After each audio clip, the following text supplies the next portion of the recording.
Hey everyone, welcome back. It's time to learn how to uninstall Copilot on Windows 11. Copilot is Microsoft's AI assistant, but if it is not for you, this guide will walk you through the quick steps to uninstall it from your Windows device. That's it, let's get started.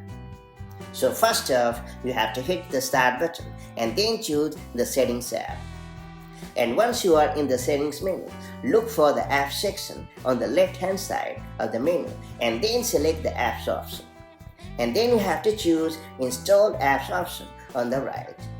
And then you have to scroll through the list to locate the Copilot app. And then you have to click on the triple dot menu on the right side of the Copilot app. And from the options that show up, choose uninstall and confirm by clicking uninstall once more. And that's it. Copilot app is now removed from your computer.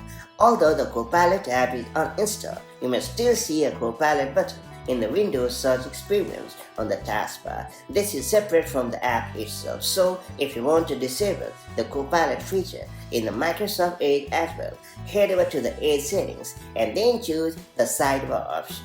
And then you have to select Copilot and then you have to just turn it off, and that's about it. It's a pretty simple guide to removing the Copilot app on your Windows device. If you found this guide helpful, don't forget to like, subscribe and ring the bell for more tech tips, and I'll catch you up in the next video with more such handy tips and tricks. Take care, bye bye.